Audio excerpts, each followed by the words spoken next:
Bem-vindo ao novo Empreender Sem Entrevista. Estamos em estúdio novo, essa cara nova aí que a nossa equipe de design preparou para vocês. Empreender Sem Entrevista é um programa que busca trazer temas específicos para conversar com você, para trazer informações importantes, né, para você que está empreendendo. E eu estou muito feliz de poder contar com o patrocínio da Connect, assessoria imobiliária, para esse episódio. A Connect, que atende Blumenau, região litoral de Santa Catarina. Você pode ser atendido lá no escritório, no Ibiza Trade Center, aqui em Blumenau.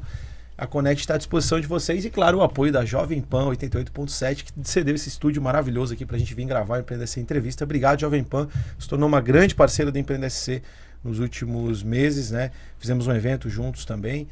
Você quiser saber um pouco mais, nosso canal do YouTube tem bastante informação a respeito e também no nosso Instagram. Eu sou @JP Taumaturgo, seu host, né? No empreendesc.com.br você encontra muito conteúdo para desenvolvimento pessoal e profissional. E hoje aqui do meu lado está a Jéssica Godoy, vocês já estavam vendo ela aí, né? A Jéssica, que é uma grande parceira, especialista em visual merchandising, que vai me ajudar a entrevistar as duas férias que a gente convidou para vir aqui hoje falar sobre a NRF. Seja bem-vindo, Jéssica. Obrigada, João. Você sabe que eu já estou ansiosa e um pouco agoniada, né? Com essa responsabilidade toda.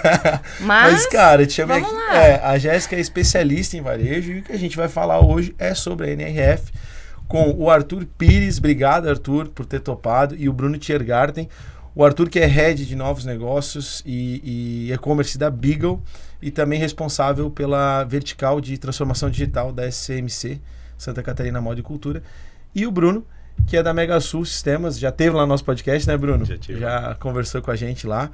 E a Megasul que atende todo o varejo. Além disso, presidente do Bluesoft também, né, Arthur? Exato. Já foi 12 vezes na NRF. Exato. Lembra disso? Exato. Bom, tema que todo mundo já sabe, já está aí na descrição do vídeo. A NRF é a maior feira, o maior evento, na verdade, imersão. Eles fazem um monte de coisa relacionada a varejo, que dita também a tendência global, né, desse setor.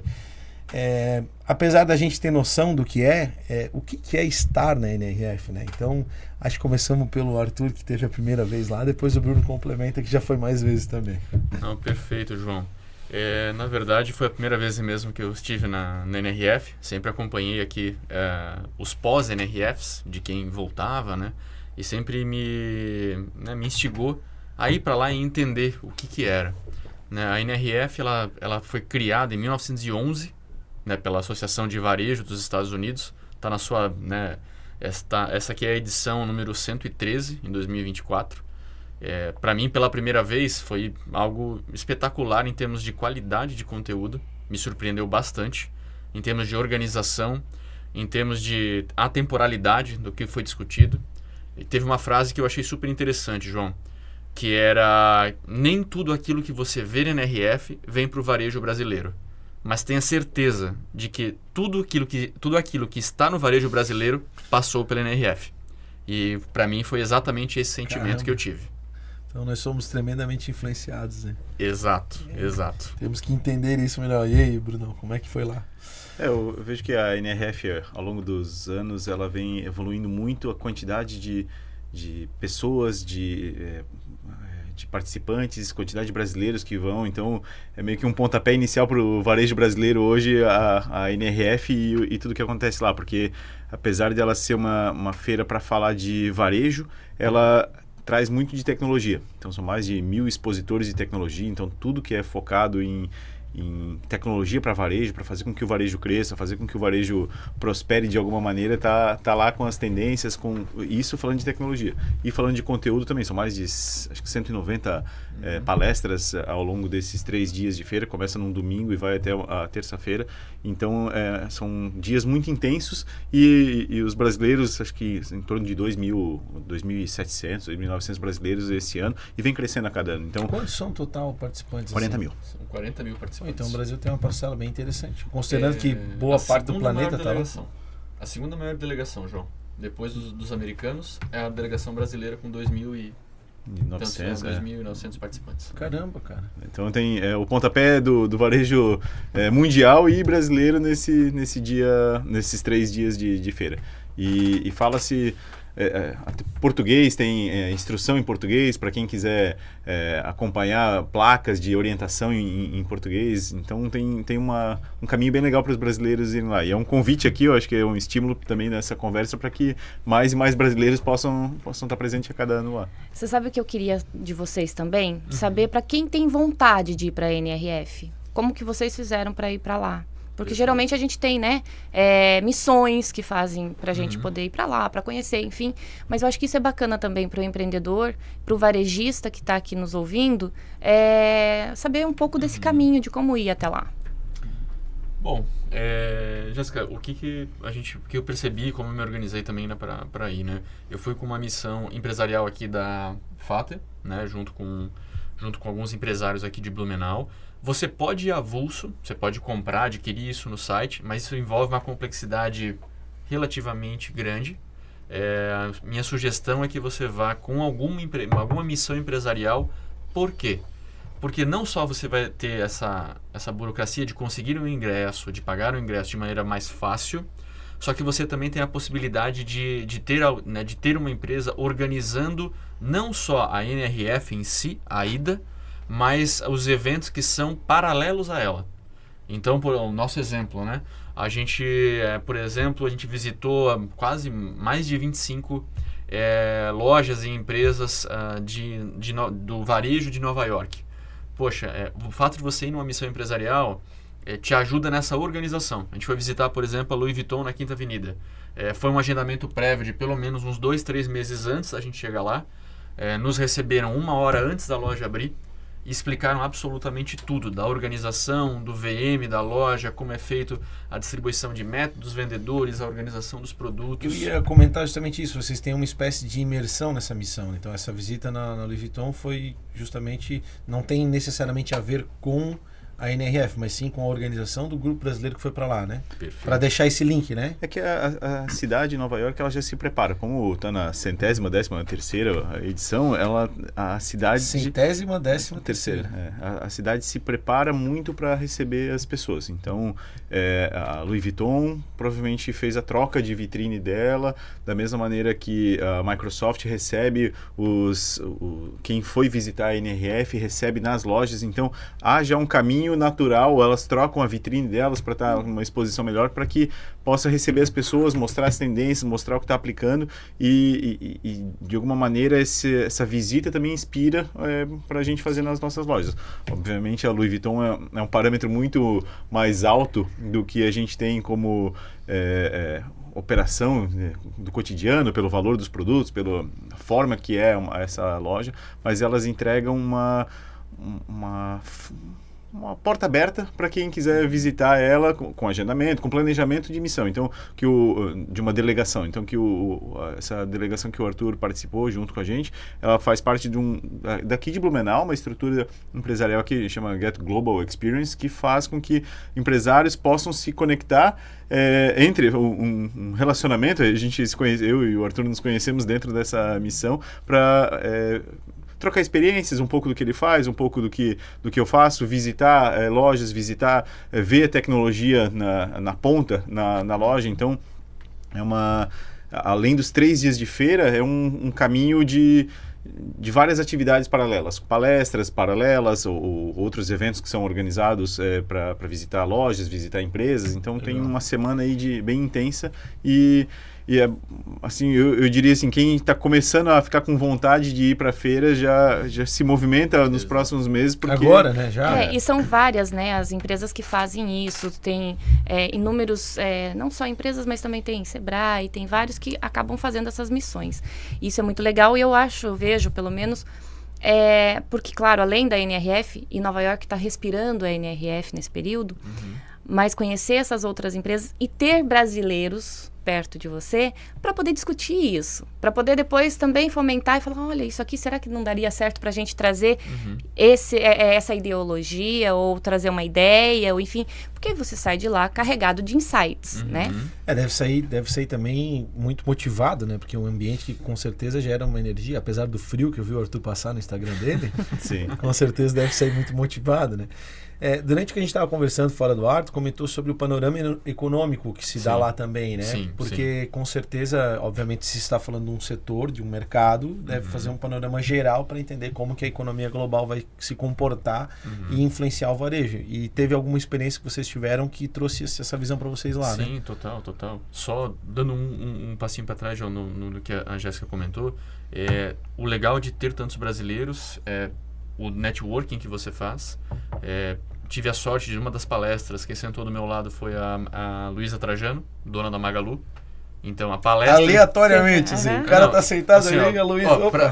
Não é mentira, eu tenho a foto para provar, mas sentou a Luísa Trajano, ao lado dela a Sônia Reis de Souza, aqui da Dudalina.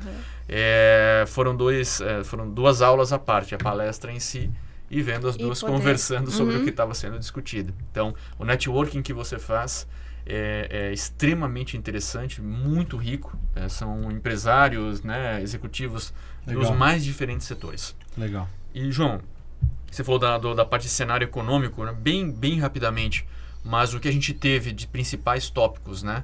A gente vê um sentimento do consumidor que eles definiram quase como uma perma-crisis, ou seja, a gente veio de pandemia, uma série de conflitos globais, isso afetando muito a relação entre variação da inflação com a variação do PIB. A inflação variou mais do que o PIB, resultando isso, então, um impacto muito forte no poder de compra, né, do consumidor americano, consequentemente também dos países emergentes que nos afetam aqui, a gente sabe que isso acontece. Só que ao mesmo tempo que o consumidor teve a sua carteira reduzida, vamos dizer assim, né, o seu poder de compra reduzido, o desejo latente de compra tornou-se maior, ainda mais depois da pandemia. Mesmo com a carteira menor, eu quero consumir, eu quero voltar a comprar, eu quero voltar a ter experiência. Então eles projetam para 2024, 2025 uma economia muito resiliente nos Estados Unidos.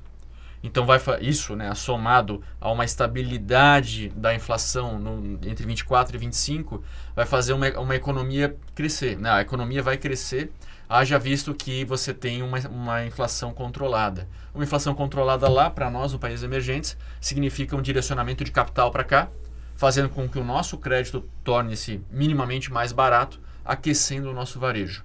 Então, é uma perspectiva levemente positiva da economia resiliente nos Estados Apesar da Unidos. economia interna, a gente pode ter um aquecimento por conta do movimento externo. Perfeito, exatamente. Então, somado a tudo que vai ter de tecnologia que o Bruno vai passar aqui para a gente, né, em termos de melhoria de custo, inteligência artificial, etc., a perspectiva o que eu senti era, pessoal, vamos ser de maneira cautelosa, porém ainda positiva.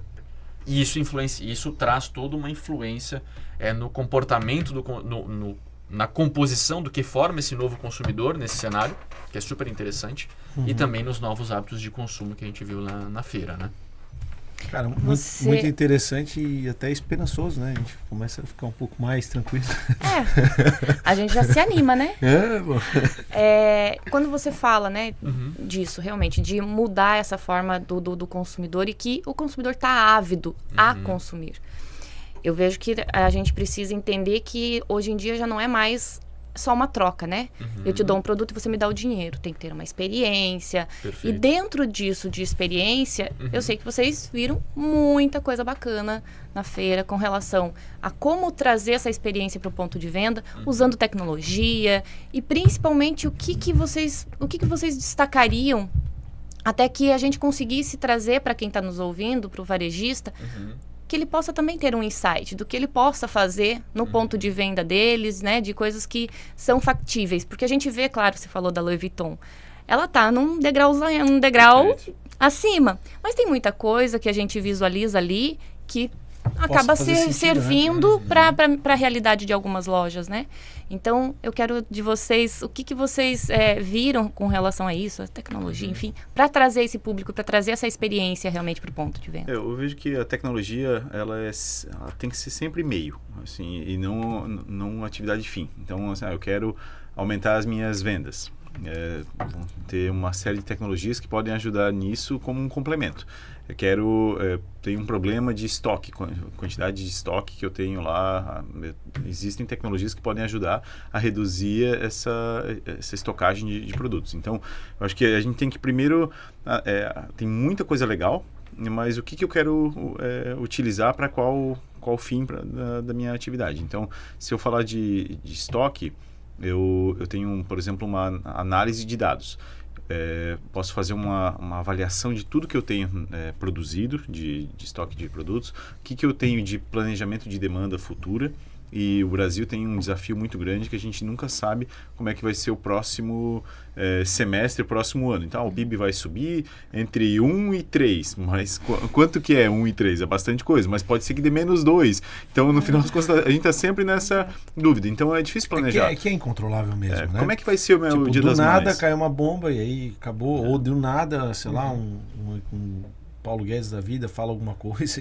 Então, mas esse tipo de situação acaba afetando o nosso dia a dia, porque próximo Dia das Mães, eu vou vender mais ou vou vender menos? No Natal, quanto que eu compro, quanto que eu planejo para o Natal? Então, as tecnologias podem ajudar nisso, do que eu tenho de visão pelo meu histórico, do que está acontecendo no mundo, o exemplo que o Arthur citou, que pode impactar, e outros fatores. Então, tinha uma ferramenta que ela mostrava, eu carrego todos os dados, o volume de vendas que eu tenho na minha empresa, e ele cruza com outras informações que estão disponíveis no mercado. Seja previsão de tempo, clima, seja eventos que vão acontecer, seja tendências de tipo, se tiver tendência de chuva no Dia das Mães, ele vai avisar. Vai conectando um monte de informações. Então, num exemplo que citava lá, de uma empresa de tecnologia, que ela analisava as vendas, analisava o que acontecia, ela dizia assim, em setembro, pelo teu tipo de produto, pela composição aqui de informações, provavelmente em setembro você vai vender 20% a menos, porque tem um campeonato feminino de futebol nessa mesma data. E que vai competir indiretamente com você, mas que vai te refletir. Exato. Provavelmente, alguns eventos a gente vai sabendo, vai ter Copa do Mundo no Brasil, então algumas coisas vão acontecer. A gente já sabia que algumas coisas aconteceriam, mas outros temas, provavelmente eles passem sem a gente perceber. Então, a tecnologia nessa perspectiva, ela pode ajudar na análise, na interpretação de dados, mas a gente tem muita coisa legal de tecnologia, só que a gente tem que olhar para a base das nossas coisas. Então, tem tendências, tem caminhos para frente, mas a gente também tem pendências, tem um monte de coisa para resolver e muitas coisas a gente acaba nem fazendo dentro de casa antes. Então, registrar tudo dentro de sistema, fazer todo o cadastros corretamente, cadastros de cliente corretamente, então não é só aquele CPF cheio de noves lá, nome só João e não coloca os dados, quem é o João, qual é a estrutura daquele meu cliente, qual é o comportamento daquele cliente para eu poder tomar melhores decisões com ele. Então, tem deveres que a gente pode fazer dentro de casa para que não seja, para que possa utilizar a tecnologia para frente, não seja só mais uma coisa legal que a gente viu e não aplica. Então, eu adorei isso que você falou, né? Que é tendência, mas primeiro tem que olhar as pendências que se tem para depois ir para a tendência, né? E meio paralelo, né? Porque foi falando ali sobre a gente não preenche os dados e tal. Eu fiquei pensando assim, no varejo não deve ter muito follow-up de cliente, né? Tipo, porque o cara entra na loja, pega e vai embora, a loja não se preocupa em fazer um cadastro e daqui a pouco nem lembrar todas. Não, nem todas. Nem todas. Hoje em dia eu vejo que a grande maioria já tem se modernizado muito nisso, ou na verdade não é nem se modernizado, é tendo mais consciência do quanto isso é necessário para o seu negócio. Né? Não, e porque a gente... eu vou dizer, desculpa, só compartilhar, eu vou dizer que isso é fundamental, porque eu sou vítima disso, tá? Eu sou aquele cara que, tipo, eu tenho enfim, uma ou duas lojas assim que pegaram meu cadastro e vez ou outra eles mandam promoção, né? E aí, principalmente e-commerce, por exemplo, a Minimal, né? Que é a camiseta. Vez ou outra eles mandam uma promoção, aí, precisava comprar. Na terceira vez, manda o link aí que eu compro. Tu é vítima disso, entendeu? Tu acaba vítima no bom sentido, né? Sim. Mas então funciona, né? Porque eu compro por causa disso. Então, acho que todo mundo deveria fazer. O que a gente viu, principalmente nesse novo perfil do consumidor, além, obviamente, do impacto econômico, né? Era um consumidor que ele está muito mais exigente, ele está pesquisando muito mais o que ele vai comprar, haja visto também que o poder de compra dele foi afetado, só que também é um consumidor que ele procura muito mais um atendimento personalizado. Eu quero ser tratado como o Arthur, eu não quero ser tratado como o CPF XPTO, sabe? E mais do que tudo isso, e ali a NRF foi muito bacana e muito claro, a gente vê isso em diversas palestras, foi ver que este novo consumidor ele está extremamente aberto a novas tecnologias. Isso faz, esse caldeirão, né, de características do novo consumidor, cara, ele abre um caminho gigantesco para um varejo totalmente diferente do que a gente tá acostumado. Tu falou sobre a questão do bom atendimento e tal, dessa questão. Eu pensei assim, né? Porque eu gosto de ir no bar que eu chego e o cara diz, não, de sempre, eu gosto disso. Eu gosto do cara que me atende desse jeito. O cara vai É no barbeiro, no cabeleireiro, o cara não quer explicar, cara. É aquilo. Isso. Não, eu corto cabelo com o mesmo cara há 20 anos. Né? Essa é a verdade. Por quê? Porque eu sento na cadeira e digo, Faco, faz aí, dá-lhe, tá tudo certo. Entendeu? E isso é muito real, né? Mas eu queria que a Jéssica fez uma pergunta lá atrás relacionada à ação concreta e o Bruno brilhantemente trouxe alguns insights de ideias de tecnologia e tal. Mas eu queria talvez que Arthur, tu teve a experiência na Louis Vuitton, vocês também, né? Concretamente, assim, o posicionamento da loja, a forma de exposição, a vitrine em si, tipo, ela continua similar? Vocês perceberam alguma coisa de inovação que vale a pena compartilhar?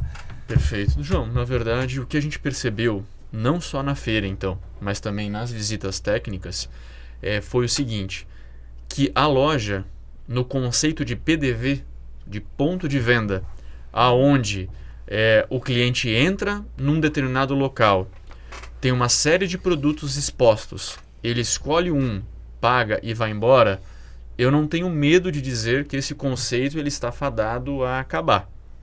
Por quê? Pensa comigo, mais de 60%... O PDV vai morrer, então? O PDV, sim. Mas hoje em dia, já 63% dos consumidores que foram pesquisados, até pela, se não me engano, foi pelo Instituto de Brasileiro de Varejo, eles preferem comprar online. Por quê? Cara, você tem uma conjuntura de solução, de preço diferenciado. Cara, você compra o que você quiser do seu sofá. Eu vou compartilhar uma história rapidinho que é importante. Por favor. Para estratificar isso aí, um caso concreto meu, real. Chegou o meu certificado de registro de marca do Empreender SC, do NPI. Eu fui ali numa lojinha, na 15, não vou citar o nome, mas para comprar um quadrinho, para botar, né? E os quadrinhos ali em geral, como deve ser importação, eles vêm no padrão papel carta, que acho que é 20/30, né? E aí o A4 ele não cabe, porque fica uma beira. Cara, eu saí da loja, abri o Mercado Livre, mandei vir, porque eu queria do tamanho A4 para não amassar o papel, é um certificado de registro. Então, eu não comprei no varejo local, ali eu até fui na loja, mas eu não identifiquei a solução que eu queria na loja e automaticamente fui pro digital e no outro dia estava resolvido o meu problema. E provavelmente numa próxima vez eu já compraria direto no digital, nem iria na loja. E você viu o que você falou? Resolver o meu problema. Eu vejo que o varejo é isso, é você resolver o problema, né? Não é só a venda, não é a troca do dinheiro pelo produto, não é só você chegar... É você trazer algo a mais e realmente fazer aquela questão da experiência do consumidor, que tem muita gente que fala assim, mas eu não sei, o que eu faço de experiência para o meu consumidor? Tá na simplicidade muitas vezes. Exato, não tá em nada tão elaborado, mas tá nessa simplicidade de resolver o problema daquele consumidor naquele momento, de qual maneira eu vou resolver, né? Até, Jéssica, eu acho que super, super válido a tua visão. O que a gente viu, e na verdade, de um dos eventos do pós-NRF feito pela Gouveia, faz semana passada, o Eduardo Yamashita, se não me engano, ele apresentou o que ele chama de multipolarização da compra do consumidor. Antigamente, nós, consumidores, a gente sempre fazia uma escolha entre valor e experiência. Você normalmente ia no valor no sentido não de preço, mas numa relação de custo-benefício, né? Você ia, por exemplo, num atacarejo. Ele te entregava um custo, né, um preço bem competitivo, não necessariamente numa experiência tão boa. O que é diferente de uma delicatessen, por exemplo. Você tem uma super experiência e não necessariamente você tem um preço mais baixo. O que eles definiram como multipolarização 4.0, que eu achei espetacular, é o consumidor em que ele sempre está decidido entre valor, solução, experiência e comodidade, né? Ou seja, facilidade. Então, pensa comigo, as empresas que vão navegar no varejo a partir de agora, elas não podem ser só boas em valor, não podem ser só boas em experiência. Ela tem que ser boa em mais de um desses itens.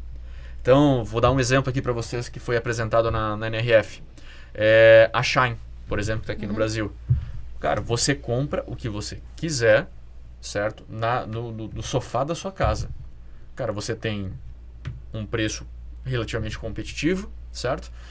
Com uma facilidade de acesso extremamente disponível. Ou seja, ele soluciona um problema. Nos Estados Unidos, em 2022, no último Super Bowl, chegou uma empresa chamada Temu. Vocês já chegaram a ver essa marca? A Temu, na China, ela já é maior do que a Shine. Nos Estados Unidos, ela já está faturando 16 bilhões de dólares. E em menos de um ano, ela conseguiu... ela já tem o mesmo número de acessos mensais que o Target. E ela já representa metade dos acessos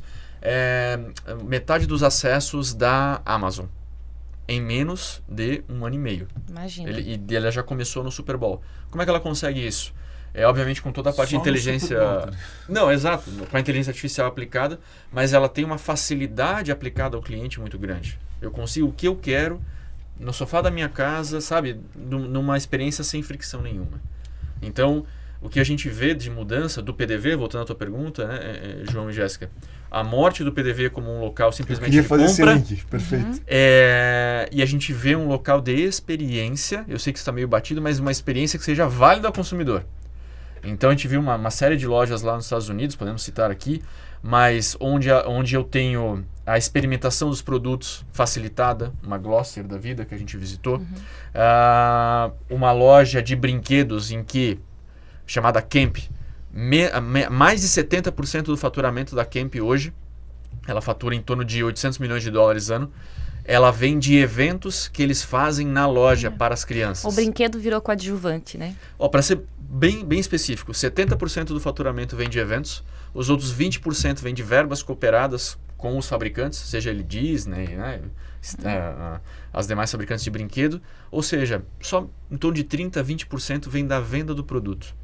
Só que para os pais putz, esse final de semana vai ter evento da Patrulha Canina, vou levar meu filho lá. Eu quero fazer um link, porque eu montei uma palestra sobre cultura de conteúdo, voltada à ideia de que as marcas que não produzirem conteúdo irão morrer, né? Não quer dizer que a solução que as empresas trazem irá morrer. O produto, enquanto produto, permanece. Mas a marca em si, para ela existir, ela precisa produzir conteúdo hoje. Não existe mais uma marca sem conteúdo, na minha visão. Perfeito. E aí, dentro dessa palestra, a gente traz a informação de que a Red Bull, por exemplo, 30% do faturamento da Red Bull, que não é pequeno, a gente está falando de 3 bi ou 4 bi de dólar, de euros, alguma coisa assim, não lembrar do número exato, é proveniente de licenciamento de marca e evento. Perfeito. E se tu perguntar para as pessoas o que a Red Bull vende, eu faço isso na palestra, cara, energética é a última coisa que aparece. Vende aventura, diversão, não sei o que, entendeu? Mas é a Coca-Cola, e essa loja, né? Também. linka com essa loja, perguntar o que essa loja de brinquedo vende? Não, ela vende evento, cara. O brinquedo ele virou um coadjuvante. Porque o que a pessoa quer justamente é essa experiência. Então, faz todo sentido, assim, na minha cabeça faz todo sentido. Não, e João, Jéssica e Bruno, né? Até tudo isso que eu vou apresentar agora, ele só é possível com a tecnologia que permite ela acontecer. Que é a área que o Bruno navega muito melhor, acho que todos aqui. Mas teve um exemplo lá que eu achei super interessante. Existe uma empresa nos Estados Unidos chamada Petco. Não sei se alguém já ouviu falar. Petco? Isso. Ela é uma loja de itens para pets, né? Então, ou seja, é um pet shop. Uma Pets da vida, assim. Isso. Só que o que ela tem de diferente, que eu achei espetacular? Se você vai na loja deles na Union Square, cara, você tem uma área de banho e tosa inspirada numa barbearia de 1950 de Nova York. Caramba, você tem a parte de roupa e acessórios para os cachorros que combinam. Se você quiser comprar uma camiseta para você e você quer exatamente a mesma estampa para o teu cachorro, você encontra lá. Toda a parte de mobília, etc. Ou seja, é toda uma experiência voltada... Se você não tem pet, você vai querer um, né? Exato. Mas sabe qual ele foi a jogada... o cachorro ali, né? Não pode comprar hoje em dia, né? Ele adota o cachorro ali. Mas sabe qual foi a jogada principal da Petco? Ela percebeu que eu preciso ter mais dados, eu preciso ter mais informações, não só sobre o pet, obviamente sobre o pai do pet ou o tutor do cachorro. Legal. Ela abriu um plano de saúde veterinário. Todas as lojas existe um veterinário e você pode você pode assinar esse plano de saúde. Cara, em menos de 2 anos, tem 672 mil assinantes. Ela fatura em torno de 6,8 bilhões de dólares. 1,2 bilhão de dólares já vem da mensalidade do plano de saúde para o pet. Só que isso gera uma base de dados tão grande. Quantas vezes ele vem no veterinário, quantas vezes ele vem naquela loja. Ela vende o que ela quiser para esse cara agora. Exato. E é aí que mora o segredo. E ainda é a recorrência que dá um fluxo gigantesco de caixa para ela trabalhar. Exato. Se a loja está dando prejuízo, tudo certo, né? E é o que a gente estava falando de PDV, linkando com a Petco. Antes eu entrava na loja, comprava algo pro meu cachorro, pagava e ia embora. Cara, agora eu vou lá, tem algo para mim, tem algo para ele. Ao mesmo tempo, concorda comigo que com o plano de saúde veterinário, quanto mais o meu pet viver, mais receita a Petco terá. Então, essa experiência do consumidor quase que individualizada é o que a gente viu de muito forte. Mas isso só pode ser possível com base no que a tecnologia está apresentando no dia de hoje. Exato. Sabe? E aí o que a gente viu de tendência tecnológica, o Bruno aqui consegue explicar muito melhor que eu. Só quero fazer um link, conversar com a Jéssica aqui um pouquinho. Ele foi falando assim, eu fui pensando nas lojas daqui, sabe? Pirando assim o cabeção, sabe? Tipo, de oportunidade que as lojas perdem eventualmente de fazer eventos, de trazer gente pra dentro, de se conectar. Já vamos criar, né, um criar plano produto, de saúde já para pet. Vamos. Mas, João, quer ver? Deixa eu dar um último exemplo só, antes da gente falar de tecnologia, que eu acho que eu fiquei abismado. Um dos comportamentos do consumidor que a gente viu é a disponibilidade que ele tem para compra de produtos ou remanufaturados ou de segunda mão. Ou seja, a partir de brechó. Tem uma loja nos Estados Unidos que chama The Real Real. Ele é um brechó de luxo, onde você compra peças utilizadas de marcas como Gucci, Louis Vuitton, marcas premium, só que eles atestam a qualidade e a autenticidade daquela peça. E ele garante, obviamente, na venda com um preço de deságio muito grande. Se vocês forem... É uma tendência, isso já está praticamente confirmado. Quando a gente pega a geração alfa, a geração Z, mais de 50% admite que quer comprar esse tipo de produto. Quando a gente traz isso para uma realidade brasileira como um todo, se vocês forem ali na rua São Paulo, tem uma loja, eu não vou lembrar o nome aqui agora, que ela já pegou esse conceito de reuso chamado Dig for Fashion. Aqui em Blumenau. Eu ia falar, tem um brechó de luxo aqui. Cara, é uma tendência que a gente viu lá. Senai, pô, ali, a gente viu lá, a The Real Real tá voando nos Estados Unidos. Só que quando a gente olha aqui pro nosso ambiente, parte disso também já chegou. Cara, tá ali. Exatamente o mesmo conceito. Autenticação, obviamente, da marca, produto de qualidade. Eu não sou mais o dono do produto. Eu acabo me tornando o guardião do produto por um determinado tempo, sabe? É uma tendência muito forte que a gente viu também. Tá com filho pequeno também. Isso no mundo dos bebês mesmo é surreal, assim. Sim, total. Eu acho que essa situação de... Só os bodes da Cartres não, porque ele vai crescendo com a criança, mas o resto a gente vende e compra. É verdade. Essa visão de moda circular, eu vejo que isso é um caminho meio sem volta. Até eu uso o exemplo de talvez uns 10 anos atrás, 8 anos, a internet não era no celular a qualquer hora para todo mundo, e aí a gente tinha Wi-Fi na loja. E aí quando começar aquela discussão, mas aí meu cliente vai usar meu Wi-Fi para consultar o preço do meu produto em outra loja, talvez eu perca fazer o comparativo de preço, então eu vou perder meu cliente. E aí ficava aquela discussão, será que eu tenho Wi-Fi na loja? Será que eu não disponibilizo para os clientes?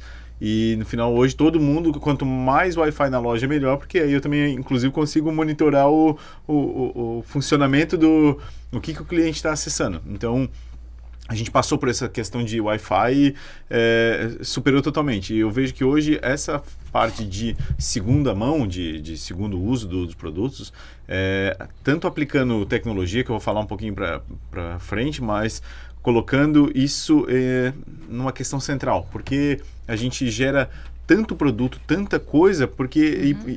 coisas tão boas que podem ser reutilizadas por outras pessoas que têm um interesse. E aí tem duas marcas fazendo isso muito legal lá. Uma chama Sansoi, que tinha um exemplo de uma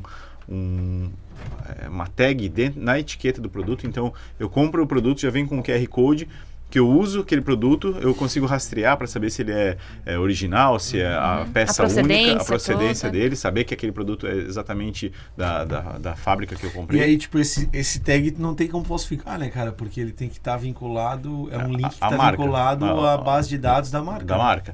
E aí, tipo, falando como tecnologia, não tem como falsificador... Na verdade, assim, pode aparecer 3 números de série iguais, mas a gente tem esse vínculo com a marca, sabendo que aquela peça foi produzida exatamente pela marca. Mas a segunda coisa é que quando eu quiser vender esse produto, não quero mais usar ele, ao invés de ou eu descartar ou eu levar para um brechó, eu uso aquela tag e já vem um crédito de anúncio no Facebook, nas redes sociais, no Instagram, para que eu possa revender esse produto com um crédito já para publicar o meu anúncio online. Né? Então, é uma forma, usando tecnologia para fazer com que aquele produto possa ser revendido já e realmente, né, é a moda circular, fazer com que... aqui no Brasil, uma das maiores, se não a maior, é a Troc, que começou em Curitiba e que é especializada nisso. Hoje o depósito deles é surreal, assim. Já tive a oportunidade de visitar. E eles são fantásticos nisso. Mas ainda não tem essa tecnologia. Já fico imaginando eles com algo semelhante. Sim. E tem seria muito legal. Uma outra empresa que chama HM. A HM é uma grande magazine da Suécia. Eles têm... não é Elis Macedo, né? Não, mas é parecido, assim, até o vermelho também, o logo.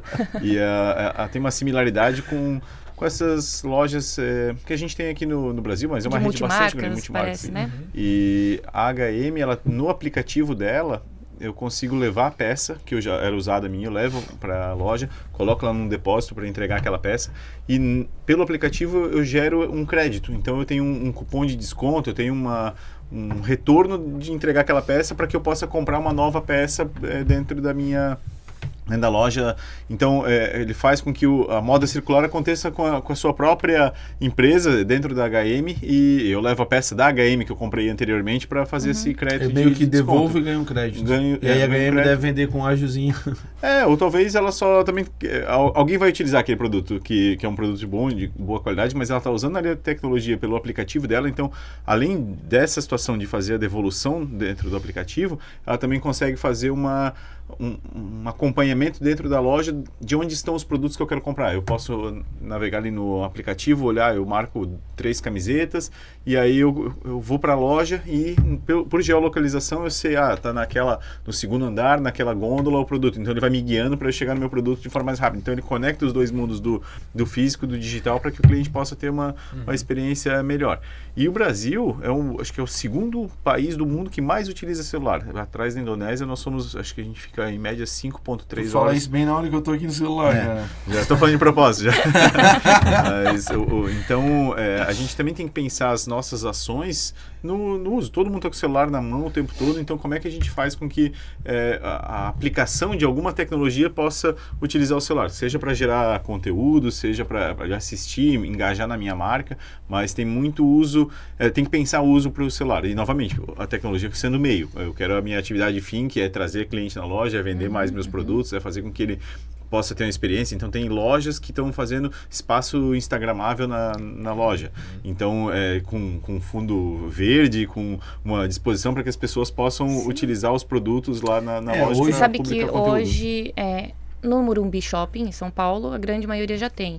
A Riachuelo tem um espaço dentro da loja onde você pode fazer, gravar o seu conteúdo digital para as suas redes sociais. Útil, gente. Cultura de conteúdo, velho. E todo assim, para não ter, você não tem barulho externo, você entra lá dentro, você faz seus vídeos. Além dessas, no próprio Nubras, né? Onde a grande maioria do varejista acaba indo buscar produto até lá, as lojas de lá, e a gente tem vários profissionais de VM que trabalham só para criar espaços para que o lojista daqui que vai até lá possa gerar conteúdo do que está sendo comprado naquele momento. O que você quer na tua casa aí, né? Você está me vendo. O que você quer? Quer que eu leve o que para você? E aí, então, é exatamente isso. Usa o meio que é a tecnologia para trazer para o físico e essa interação entre os dois, que é o digital, né? O mundo digital com o físico. Daqui a pouco todo mundo aqueles óculos loucos da Apple aí, vai estar tudo linkado mesmo. Tu falando ali, eu me lembrei de uma videobox que eu vi, é uma caixa assim para fazer vídeo dentro, com chroma key, opção de tela de LED, confusão, que os caras botaram acho que em shoppings e tal para gerar engajamento para marcas assim. Então tu entrava para fazer o vídeo para uma determinada marca que estava patrocinando ali a videobox, que nem tem aquelas caixas de foto, né, que tu para na frente de fazer a foto, algo similar com aquilo assim. E aí provavelmente, certo, alguma loja daqui a pouco vai aparecer com um negócio desse, né? Pro cara gerar conteúdo, porque é o conteúdo que te mantém vivo dentro da rede social. Eu queria, pra gente não esquecer, Bruno, a gente separou alguns vídeos ali, né? Que foram experiências que tu tivesse lá na NRF. Tu podemos pedir pro Kelvin colocar lá? Claro, com certeza. Qual que tu quer primeiro? Pode ser esse. Esse aí, ó. Esse é um provador virtual. Então ele tá usando ali como exemplo, aquela pessoa na esquerda tá... Pô, tá com 2 espadas gigantes, cara. Aí ele colocou um vestido ali para mostrar o caimento do vestido.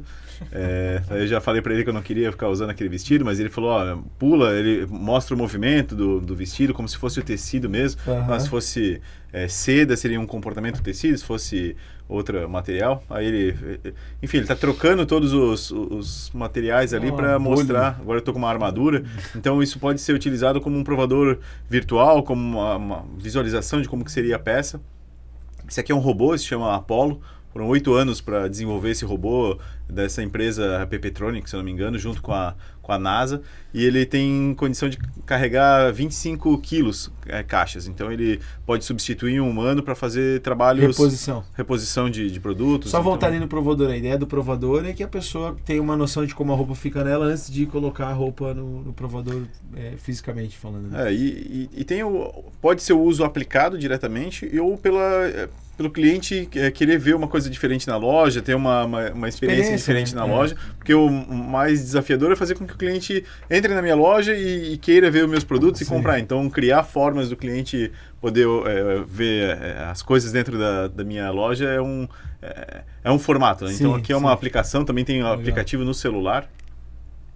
Esse caso aqui é uma operação com a Uniqlo, tem um exemplo aqui. Um checkout de... então com RFID, o produto tem uma tag de RFID, já coloca naquela cesta e ele já identifica na hora o produto, já faz o pagamento. Não precisa bipar nem nada. Só coloca o produto ali dentro, ele já detecta. Então a experiência de compra ali eu tô montando 15 a 30 segundos está feita. Eu estou montando uma conveniência autônoma, né? Minha esposa está montando e tal. E aí a gente viu lá, teve um negócio de cadastrar produto, bipar. Isso aí salva a vida. Sim. Bota dentro e acabou. De loja autônoma, a gente passou lá, o Bruno nos apresentou aí pelo menos umas 4 ou 5 soluções lá dentro da NRF, e assim, autônomo total, máximo. Né? Sim. Legal, cara. Aquela história do cara entrar, botar as coisas dentro do carrinho, sair, já passar no cartão, acabou, não precisa nem... Exato. Vai chegar nesse nível, né? Já tem alguma coisa desse nível, eu acho até. Sim, já tem. Na verdade, sim, os sistemas precisam de um dispositivo adicional para fazer a leitura do... Isso aqui me assusta, cara. Isso aqui me lembra o sistema de créditos sociais da China. Mas... então, depende do uso. A gente tem condição de usar um vídeo desse aqui, ele está mostrando as pessoas se movimentando e ele está identificando se é um homem, é uma mulher, qual é a faixa etária da pessoa. Pode ter a visão de se a pessoa está feliz, está triste, ou de repente, quando ela está entrando na minha loja, está percebendo os produtos, qual gôndola que ela se movimenta mais, espaço físico dentro da loja que ela se movimenta mais. Então, tem vários usos para a aplicação. Mas, para eu entender quem é o meu consumidor, qual é o comportamento dele, é uma ferramenta de bom uso. Com certeza. Até excepcional, né? Para ter dados, né? Tipo, quantos passam aqui na frente, é mais homem, é mais mulher, qual é a idade... E aí, com esses dados, você consegue traçar o perfil real do seu consumidor e trazer estratégias para dentro do teu negócio que façam sentido para esse consumidor. Sim. Né? E aí, a assertividade na venda é muito maior. O que a gente viu, né, você falou de dados, né, Jéssica? Uma das tendências que a gente verificou, além da inteligência artificial, que acho que foi a gente pode dizer, né, Bruno, que foi o principal tema, acho que, assim, em 12 de 10 palestras da NRF, perdão, trocadilho, foi falado sobre inteligência artificial. Mas, além do tema inteligência artificial, algo que ficou super latente também é a monetização dos dados. Então, você falou, cara, isso aqui eu consigo saber quantas pessoas passam, qual a sua idade, né? Uma leitura uma leitura facial, entendendo o quanto aquele produto está deixando aquele cliente feliz ou não, e também como é que você monetiza esses dados. Então ficou muito forte a parte de retail media como um todo. Então teve inclusive alguns cases brasileiros. Teve 2 painéis da NRF que contaram com cases brasileiros, acho que é importante a gente reforçar. Teve um que era do Mercado Livre e mais 2 varejistas brasileiros. Pão de Açúcar. Pão de Açúcar. E acho que mais um, né? Droga Raia e Pão de Açúcar, eles têm um programa conjunto. Né? Então... Isso, exato. E teve mais um painel, aí era o Eduardo da Gouveia junto com o responsável pela expansão da marca Jordan, da Nike, que é um brasileiro. Foram 2 painéis Acho que super sentou interessantes. perto de ti também esse cara, não foi? Foi. Foi, até, cara... Eu me lembro dessa história aí. Não, e assim, a gente... Putz, cara, o case da marca Jordan em si, em termos de experiência de loja, absurdo, super legal. Mas a parte de retail media, ou né, monetização dos dados em si, isso foi bastante reforçado ali na NRF. E na NRF anterior, lá de 2023, falava-se de inteligência artificial como uma coisa que viria, né? Uma tendência, a inteligência artificial. E o que eu percebi agora nos pós que eu já acompanhei, que agora não, né? Não é mais uma tendência. É real, agora já está sendo utilizada. E que deixa de ser uma coisa tão lá, assim, né? Que a gente ficava só no pensamento, como isso vai me ajudar, de que forma. Agora já está acontecendo. Sim. Né? Então, e tem algumas... tem uso para tudo. Qualquer coisa que a gente quiser fazer inteligência artificial tem condição. Então, se eu quiser criar uma música para ter um jingle dentro da minha loja que seja um forró...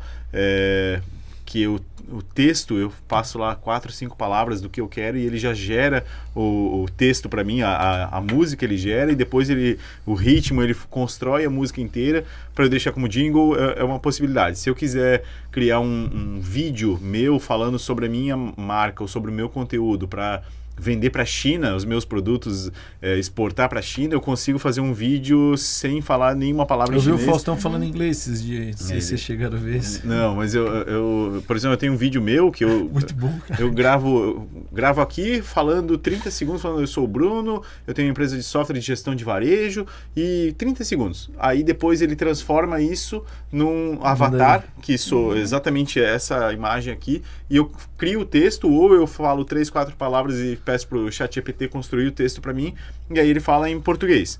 Aí eu falo assim, mas eu quero em chinês. Ele transforma. Eu me conhecendo, eu sei que tem uma pequena diferença na boca, assim, mas uma similaridade muito próxima. O meu filho chegou esses dias, ano passado, e falou assim, mãe, dá uma olhada se ficou legal. A professora de inglês me pediu uma gravação, né, de um texto, mas não pode ler. Vê se ficou bom. Eu olhei rapidamente, assim, quando está, né, no trabalho, não sei o que, eu olhei. Falei, nossa, Lucas, mas o teu inglês tá melhorando muito? O que aconteceu?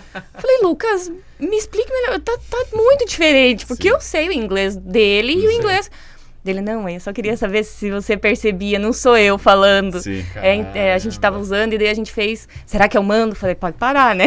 Não é assim. Mas, é uma geração, ele tá com 14 anos. Uma geração que tá usando pra tudo. E a gente consegue usar... gente tá ainda, né? Eu quero só fazer um link aqui, que eu acabei de sair a gente acabou de lançar um podcast sobre cibersegurança, né? Sim. Tá rolando muito, cara. Sabe o que tá rolando? Rolou na China, tá? Eles contaram essa história lá. Abriram uma Meet com um CFO...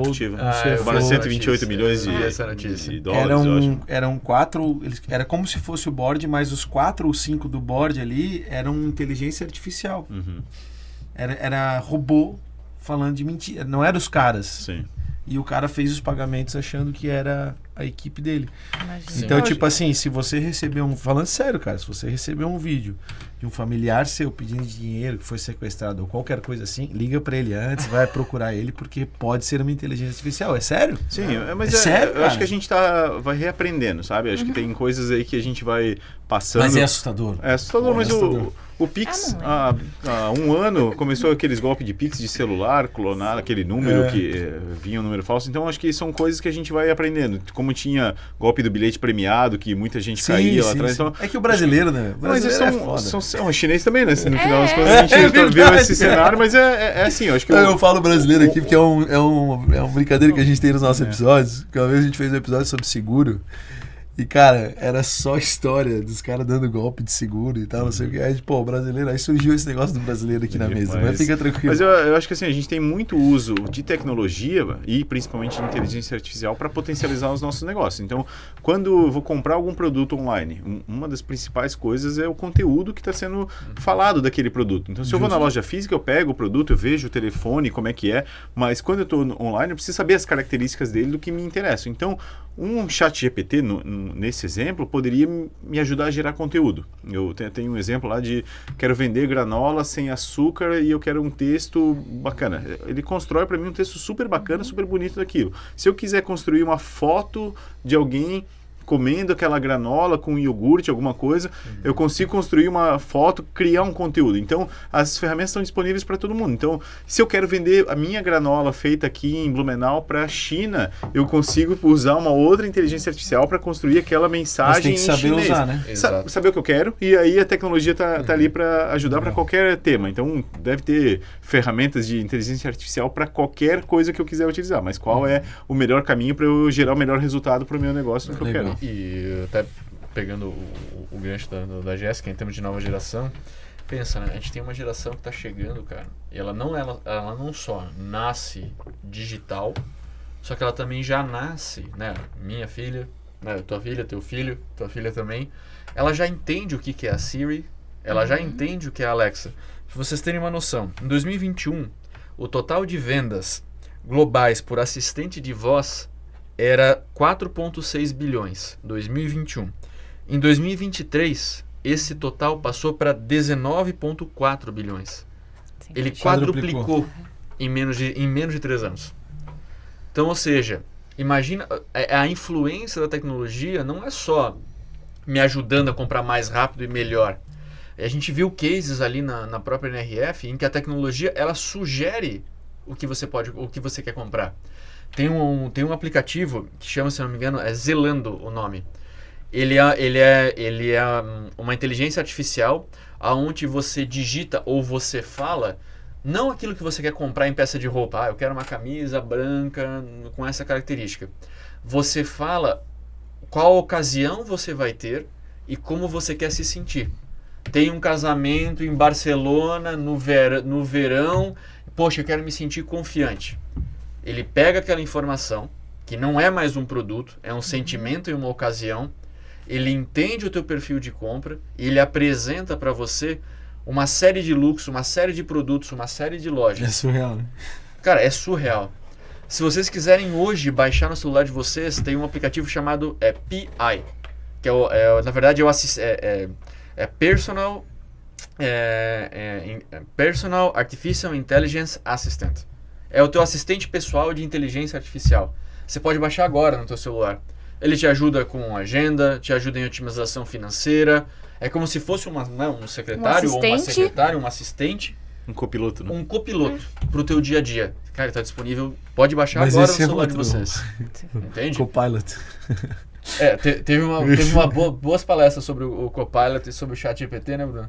Sim. Uma discussão bem interessante lá em Nova York. Mas o que a Jéssica colocou, só para fechar esse assunto de inteligência artificial, realmente não é mais uma questão de futuro, é uma questão de presente. Eu tenho cases próximos meus, por exemplo, que reduziram em 70% a carga de trabalho e mantiveram a mesma remuneração só por causa de saber usar a inteligência artificial. Então, realmente, assim, só isso por si só já deixa claro o potencial que tem essa ferramenta, né? E óbvio, quando eu digo que eu me assusto, não é que eu me assusto porque a inteligência em si, a inteligência artificial em si, ela não tem poder nenhum, né? Agora, o mau uso dela que é problemático, né? E essas coisas a gente vai ter que saber lidar e resolver com certeza com o andar da carruagem. Uhum. Eu, enquanto host, sou obrigado a dizer para vocês que a gente está chegando no final. Foi muito legal, cara. Eu acho que me deu uns boom na cabeça aqui de coisas que dariam para se inspirar e fazer acontecer. Mas eu queria deixar, e se a Jéssica também quiser deixar uma última pergunta, né? Tipo assim, no teu caso, Arthur, voltado ao teu trabalho de e-commerce, que é a tua vertical principal ali na atuação, e no teu caso, Bruno, na tua área de tecnologia, de prestação de serviço, checkouts e pagamentos ali através da Megasul, qual foi o principal insight assim que cada um de vocês trouxe para aplicar de imediato no dia a dia de vocês relacionado à experiência lá? E a Jéssica também, se quiser falar alguma coisa, fica à vontade. Pode me falar, daí depois eu também quero. Se eu não falar um pouco sobre vitrine e visual merchandising, eu vou ter um treco, né? Assim, eu trabalho com varejo, a Megasul, minha empresa tem 35 anos e sempre trabalhou com software de gestão de varejo. Eu estou há 27 anos ali e por que eu vou para a NRF sistematicamente? Porque sendo a principal feira de varejo, que é a área que eu atuo, e sendo uma feira com muita orientação para tecnologia, então o que eu posso trazer para os varejistas brasileiros aplicações? Seja para aplicação direta, pegar algo que tem lá e trazer para o varejo brasileiro, mas nem sempre isso é tão fácil, porque às vezes o custo é em dólar, às vezes é uma realidade de um outro país que talvez a gente ainda não tenha essa mesma atuação aqui, mas sempre tem coisas boas para trazer, seja para inspirar ou para trazer a aplicação direta. Então, e novamente esse ano dessa forma, que a gente tendo soluções de negócio para aplicar no nosso produto. Então, 48% das empresas no Brasil fecham em menos de 3 anos. Isso é uma estatística recentíssima do IBGE do ano passado, e o principal caminho é o imposto, o valor dos impostos que a gente paga, que são altos, mas o segundo é gestão, ou a falta de gestão, por isso que as empresas acabam fechando. Então, por mais que eu trabalhe com sistemas de gestão, é uma realidade que eu vejo. Às vezes o cliente não faz os cadastros corretamente, ou não faz a entrada de notas, enfim, como é que a gente conscientiza melhor o brasileiro para utilizar os sistemas para fazer o básico bem feito dentro de casa. Essa é a primeira coisa. E a segunda é como é que a gente potencializa para que os nossos clientes vendam mais através de tecnologia. O que a tecnologia pode agregar. Então, esse é o caminho que a gente tem trabalhado, e cada ano é um pouco diferente. Então, muda um pouco a percepção do que a gente vê esse ano. Talvez ano que vem mostre um pouco das mesmas coisas, vai migrando algumas coisas, mas a nossa cabeça mudou. Então, é importante estar indo sempre e assistindo o que pode, seja um pós-NRF, seja algum conteúdo da feira, porque nossa cabeça de 2024 vai ser diferente em alguns aspectos em 2025 e assim por diante. Então, tudo o que acaba acontecendo na feira a gente vai trazendo para que possa ser apresentado e direcionado aos nossos clientes para também terem a conscientização e a aplicação de algumas tecnologias. Daqui a pouco alguém quer fazer um jingle para a loja, existe uma oferta lá para esse sentido. Então, eu vou citar como último caso uma empresa israelense que ela faz um equipamento mais ou menos desse tamanho, que num tablet eu vou navegando nele dizendo, eu sou do gênero masculino, eu tenho essa faixa etária aqui, eu tenho interesse em perfumes mais amadeirados, cítricos, gosto de ambientes mais calmos, vou mapeando o Bruno nesse cenário. E aí no final eu faço lá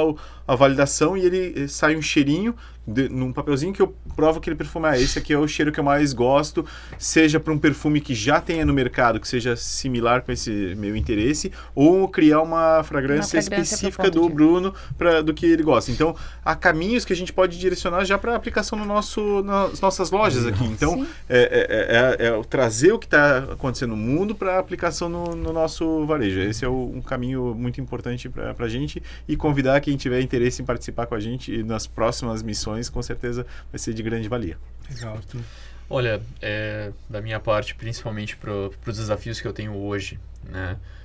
Principalmente entender a evolução, não é mais uma evolução de loja, uma evolução de e-commerce, mas uma evolução conjunta de canais, muito focada em melhorar a experiência do nosso consumidor, seja ele no ponto de contato com a marca que for.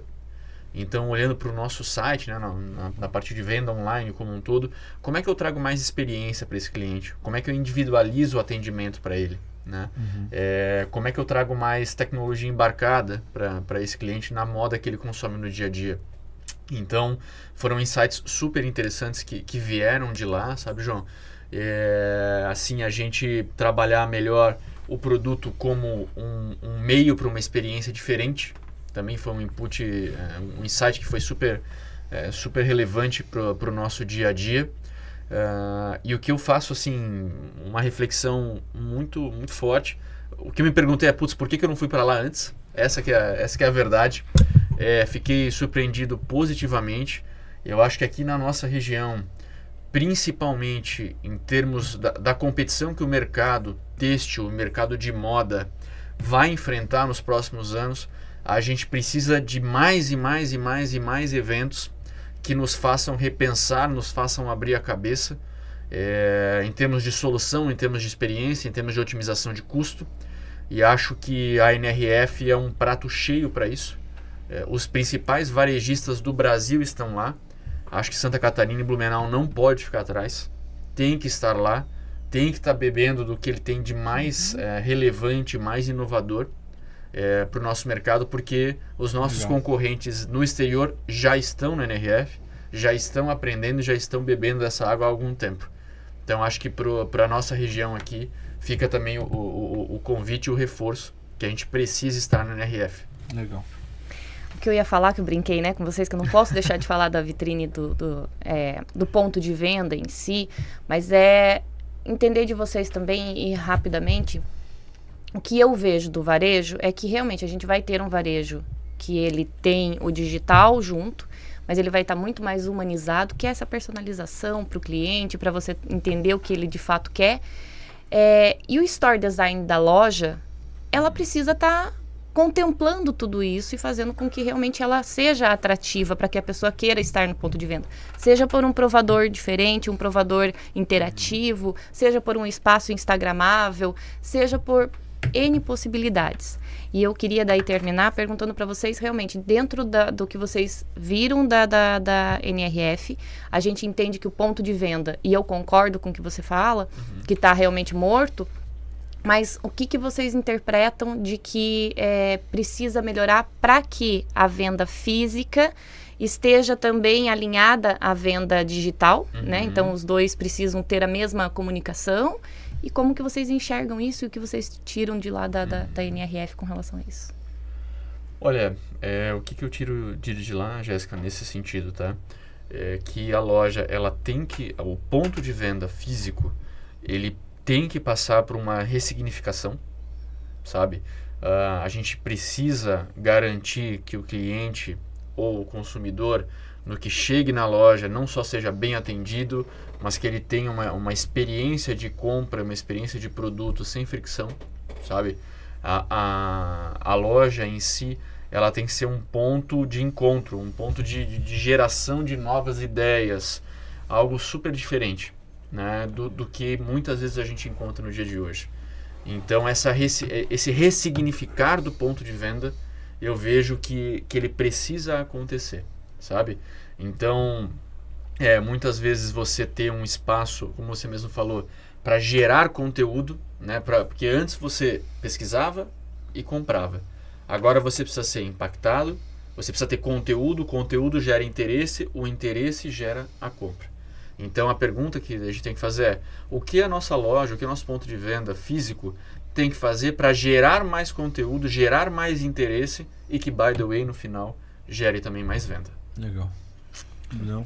Eu lembro, anos atrás, a gente falava que o varejo físico ia morrer, tudo ia para o digital. Eu acho que a experiência que o João falou sobre ele comprar um quadro, talvez no meio digital foi muito mais prático, mais fácil, porque tinha o que ele precisava, sem ele precisar se movimentar muito. Mas ao longo do tempo a gente foi percebendo a importância do varejo físico continua. Então, ainda 3/4 das vendas mundiais ainda são feitas no varejo físico, mas eu acho que passa muito pelo que o cliente quer. Talvez eu vou numa farmácia, eu quero comprar um band-aid, eu não quero ficar com alguém nem me paparicando, eu só quero saber onde está o band-aid, pegar e ir embora.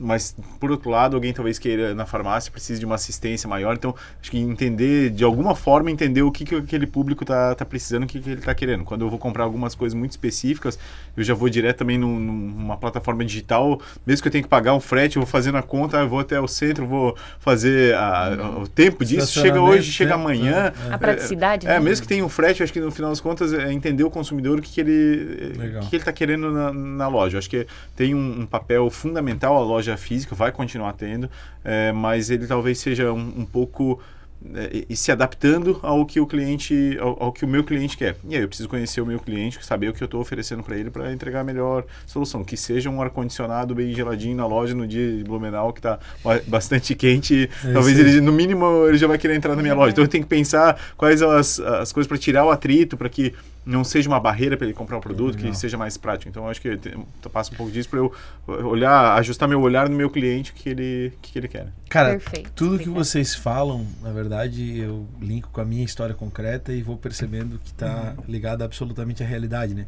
Tive uma experiência ruim no shopping, a gente foi comprar, minha mulher foi comprar um negócio e tal, e, a hora de pagar foi muito demorado, porque cadastro, produto, o cara não tava no caixa, tive que chamar, foi uma experiência horrível. Aí tu fala, tem que diminuir a fricção. Pô, precisa treinar a pessoa, melhorar a tecnologia e tal, né? Perfeito. E ao mesmo tempo eu vou me lembrando de lojas que eu gosto de frequentar só porque eu gosto de ir. Por exemplo, a minha mulher e eu, a minha mulher gosta muito de ir no mercado, ela gosta de ir no mercado. É uma experiência agradável para ela. Então a gente vai dar uma volta à noite, vamos no mercado, comprar alguma coisa que a gente precisava e tal. Ontem à noite a gente foi no mercado, aleatoriamente. E nem é um baita mercado, é um mercado qualquer, podia ser qualquer um deles. Né? Então eu acho que de fato é isso, é a gente, apesar da tecnologia, fazendo talvez um fechamento assim de uma reflexão minha pessoal, apesar da tecnologia, da inteligência artificial e tal, é a gente ter uma pegada mais humana na loja para trazer o ser humano para perto. Sim. Né? Eu queria fazer um virar adendo disso. virar um ambiente de confraria, digamos assim, de Ontem, trazer.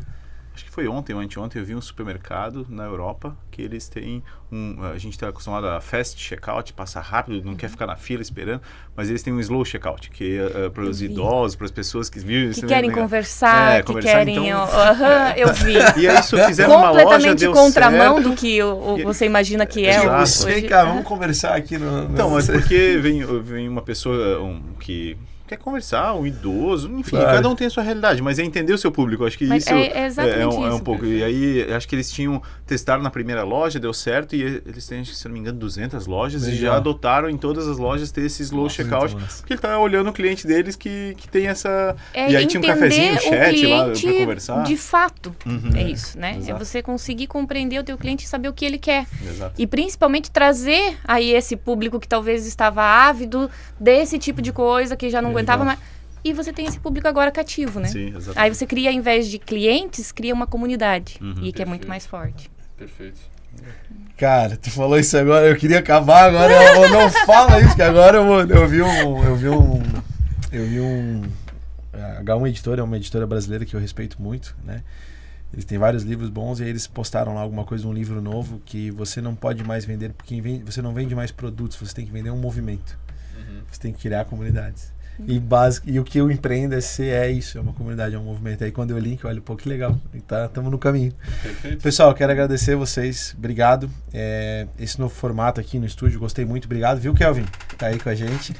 Agradecer mais uma vez a Connect Assessoria Imobiliária, a minha imobiliária, meus sócios Jackson e Rony. A gente está viabilizando esse episódio aqui. Você que procurar imóveis em Blumenau região pode procurar a gente ali no Ibiza, atrás do Parque Ramiro Ridger. E a Jovem Pan Blumenau, meu amigo Neto, o Kelvin, a turma toda aqui da produção que está gentilmente sendo parceiro e apoiando também esse projeto aqui através dos estúdios da PAN. Arthur, Bruno, muito obrigado. Jéssica, você foi fenomenal. Parabéns, nasceu para isso. Espero que vocês tenham gostado da experiência. Beleza? Obrigada. Agradeço Obrigada também, pelo acho que convite. foi sempre bom falar de varejo, de tecnologia, Legal. do que a gente está vivendo aqui e potencializar os negócios na nossa região, na nossa cidade. Então, de alguma maneira, a gente puder contribuir, conta sempre com a gente. Eu vou Legal. deixar meu Instagram, que é @BrunoTiergarten e @Megasul, que é talvez até mais fácil que o meu sobrenome. Então, Legal. se alguém quiser ver o que está acontecendo no varejo, a gente está sempre colocando coisas lá. É o nosso segmento, é o que a gente gosta de falar. Então, Legal. muito obrigado. Cara, obrigado pelo convite. Obrigado, Jéssica. Obrigado, Bruno. Falar de varejo, falar de tendência, falar de mercados, para mim, eu posso ficar horas. Legal. Mas foi uma experiência muito legal. Meu Instagram, Primeiro, né? Foi o meu primeiro podcast também, by the way. Muito obrigado. Deixo também meu Instagram aqui, Arthur F. Pires. A gente posta também toda a parte de varejo, muitas vezes de novidades que a gente vê aqui e lá fora. E sempre que quiserem conversar sobre varejo, consumo, tendência, putz, me chama que a conversa vai ser boa. Legal, obrigado. É gostoso falar daquilo que a gente gosta, né? Exato. Então flui e o tempo passou muito rápido. Também tenho a agradecer, muito Tamo obrigado junto. pelo convite. Falar realmente sobre esse assunto me traz só felicidade. Legal. Então, é muito bom. Também vou deixar meu Instagram, Jéssica, só que eu vou soletrar para vocês, porque o meu Jéssica é exclusivo e diferente. G-E-S-I-K-A, Godoy, MKT. vocês podem me procurar lá. Eu sempre trago muito insight com relação ao ponto físico, né, ao varejo, vitrine, o que você precisa fazer dentro do teu ponto de venda para valorizar a apresentação do seu produto, enfim. Legal. Então, querendo mais dicas de como melhorar o teu ponto de venda, pode me procurar lá no Instagram. E Jéssica em breve também vai estar na Escola de Negócios de Empreender SC esse ano. Olha só. Pessoal, esse foi mais um Empreender SC entrevista para vocês. Eu sou o JP Taumaturgo, host desse episódio aqui. Espero que vocês tenham gostado. No empreendesc.com.br você encontra muito conteúdo para desenvolvimento pessoal e profissional. Obrigado pela sua audiência e até a próxima. Valeu!